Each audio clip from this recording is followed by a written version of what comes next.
आज पूर्वाह्न जिलापाल सम्मिलनी कक्ष में चलित वर्ष बलांगीर में रथयात्रा और बाहुड़ा यात्रा पालन संपर्कित एक प्रस्तुति बैठक अतिरिक्त जिलापाल डॉक्टर विजयानंद सेठी अध्यक्षतार अनुष्ठित हो जाइछि। बैठक में बलांगीर पौरपालिकार अध्यक्षा लिका साहू, बलांगीर उपजिलापाल तथा देवोत्तर कार्यनिर्वाही अधिकारी आलोक कुमार पटेल, अतिरिक्त आरक्षी अधीक्षक हिमांशु भूषण बेहेरा समेत अन्य अधिकारी माने उपस्थित थिले। विभिन्न मंदिर कमिटीर सदस्य मानक समेत जंगल, पूर्त, जनस्वास्थ्य, पौर निर्वाही अधिकारी, स्वास्थ्य, सूचना और लोक संपर्क, संस्कृति आदि विभाग अधिकारी माने उपस्थित थिले। बैठक प्रारंभ में उपजिलापाल श्री पटेल समस्त को स्वागत करने सह चलित वर्षर रथयात्रा और बाहुड़ा यात्रा जेपरी शांति श्रृंखलार और सुचारू रूपे समापन हेबो सेथि निमंते मंदिर कमिटी तथा संपृक्त विभागीय अधिकारी मानक सहयोग कामना करथिले। से बैठक में आलोच्य विषय उपस्थापन करने सह रथयात्रा ठारू बाहुड़ा यात्रा पर्यंत बलांगीर ठारे समस्त रीतिनीति और कार्यक्रम गुड़िक शांति श्रृंखला और सुचारू रूपे पालन करने को समस्त सहयोग कामना करथिले। रथयात्रा निमंते महाप्रभुंक पहंडी निमंते समय निर्घंट सह रथ जाउथिबा रास्ता संपर्क में सविशेष आलोचना करा जायतिला।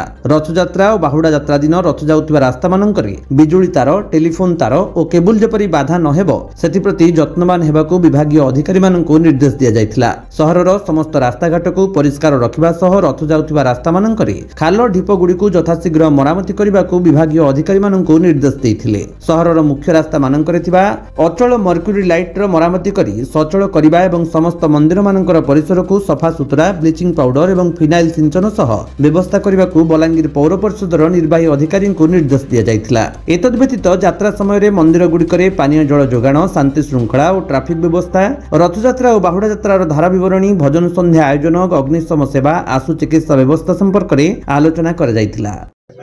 आपण जानिथिबे या करू आम विभिन्न प्रकार जदि माने जिला राज्य स्तर एसओपी आसीबो सेथिपई आमे सबु को आखि आगे रखिकी ए वर्ष रथयात्रा बाहुड़ा यात्रा केमती सुरखुर रे हबो माने सबु दिन को आखि रे रखिकी जदि किछि एसओपी आसले सेही अनुसार आमे प्रशासनिक स्तर रे माने आलोचना करके ये करिवे। आमे आज मध्ये मीटिंग रे सेही दिनछटा कुआ जायछि जे समस्त प्रकार हमर जो मंदिर कमिटी माने अछंती सदस्य माने उपस्थित थिले तांकर मतामत निया जायछि। पुणी जदि दरकार पड़ो आम तांकर मतामत नहीं भल भाव रथयात्रा और बाहुड़ा यात्रा को आम सुरु भाव कर मु समस्त बलांगीर जनसाधारण को ये माने जगन्नाथ भक्त को माने ये अच्छु आम समस्ते आसतु मिसिबा जोटा आमर ओडियार आस्थार प्रतीक जगन्नाथंकर रथयात्रा और बाहुड़ा यात्रा सुंदर भाव में करवा जो थे कि समस्ते आध्यात्मिक ये माने आम ये करिकी तांकर आशीर्वाद कामना करी आम भल भाव में करवा। बलांगीर